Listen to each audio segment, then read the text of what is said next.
नमस्कार आप सभी को। फिर हाजिर हूँ एक और नए प्रयोग की जानकारी के साथ। आज का जो प्रयोग है ये कबीर जी का शब्द है अपने बैरी दुश्मन को अपने से दूर करने के लिए कि आपकी तरफ उसका ध्यान भी ना हो। जब उसका आपकी तरफ ध्यान ही नहीं होगा तो आपको वो कोई भी नुकसान पहुंचाने की कोशिश नहीं करेगा। आप उसके मन से अपना ध्यान हमेशा हमेशा के लिए उसका हटा सकते हैं। तो आपको करना क्या है, इस प्रयोग को इस प्रयोग को जो है आपको किसी दिन भी आप कर सकते हैं। इसके लिए कोई भी समय और दिन निश्चित नहीं है। जब आपका मन करे आप इस शब्द का प्रयोग कर सकते हैं। आपको करना क्या है, आपको थोड़ी सी चीनी लेनी है और सफ़ेद चावल, जो चावल कच्चे चावल होते हैं वो लेने हैं, और उसमें जो चावल के दाने हैं वो टूटे नहीं होने चाहिए, साबुत दाने होने चाहिए। आपने चावल ले लिए और चीनी ले ली, और इस शब्द को जो मैंने इस वीडियो में डाला है, इस शब्द को आपको 41 बार उसके ऊपर पढ़ना है। अपने जिस शत्रु को अपने ऊपर से ध्यान हटाना चाहते हैं उसकी या तो मन में चिंतन करते रहिए या उसकी फ़ोटो या उसका ध्यान करके ही इस शब्द को बोलना है।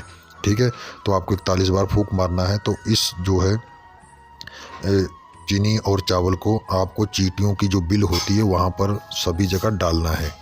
ठीक है, और इस चीज़ को आपको लगातार 7 से 11 दिन करना है। 7 या 11 दिन करना है एक ही समय पर। मान लीजिए कि अगर आपने 7 बजे पढ़ा तो 7 दिन तक 7 बजे ही पढ़ना है। अगर 8 बजे पढ़ा है तो 8 बजे पढ़ना है। ये ज़रूर याद रखिएगा। ये नहीं कि आज आपने 8 बजे पढ़ा, कल 10 बजे पढ़ा, परसों 11 बजे, ये नहीं चलेगा। ये शब्द प्रभाव नहीं दिखाएगा। और दूसरा प्रयोग इसका ये है कि आप अगर रोटी बनाते हैं तो रोटी बनाने के बाद इस शब्द को 31 बार पढ़ना है। अपने दुश्मन का ध्यान करते हुए या उसकी फ़ोटो समक्ष रख लीजिए, और मन में ये आपको सोचना है, प्रार्थना करनी है अपने इष्ट देव से कि मैं ये जो प्रयोग करने जा रहा हूँ, और इस प्रयोग को करने के बाद जो मेरा दुश्मन है या मेरा बैरी है उसका ध्यान मेरे ऊपर से हट जाए। ये सोचने के बाद, प्रार्थना करने के बाद आपको इस मंत्र का 31 बार जाप करना है और इसके ऊपर फूंक मारना है। 31 बार फूंक मारना है।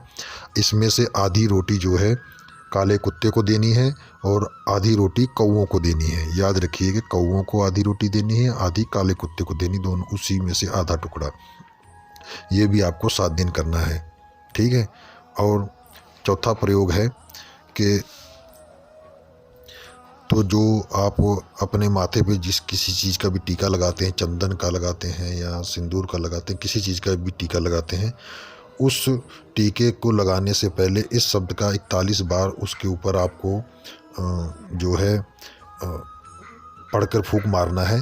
तो इससे क्या होगा, जब भी आप टीका लगाकर बाहर जाएंगे, कहीं भी काम पे या कहीं भी जा रहे हैं, आपसे कोई भी लड़ाई नहीं कर पाएगा। मतलब कि जो भी आपको देखेगा, आपके मुख की तरफ देखेगा, उसके मन में लड़ाई की भावना या शत्रु की भावना आएगी ही नहीं जब तक कि वो आपका मुख देखेगा। इसका प्रयोग आप अगर ऑफिस में काम करते हैं तो टीका लगा कर जाते हैं, तो आपसे सभी जो ऑफिस में काम करने वाले हैं, जो आपके सखे संबंधी हैं, जितने भी साथ में हैं, वो सभी आपके साथ मिलजुल कर रहेंगे, कभी भी आपसे द्वेष नहीं कर पाएंगे।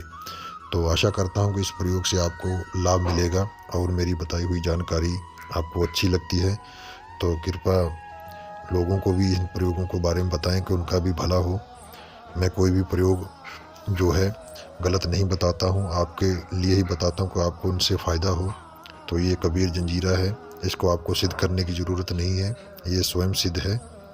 तो बस आपको प्रयोग करना है और नियम का पालन करना कि इसको एक ही समय पर जब भी प्रयोग करें एक ही समय पे करना है। ये नहीं कि अलग अलग टाइम पे आप इसका इस्तेमाल करेंगे तो ये शब्द प्रभाव नहीं दिखाई देगा। तो आज्ञा दीजिए, फिर एक और मिलूँगा नई जानकारी के साथ। तब तक के लिए नमस्कार।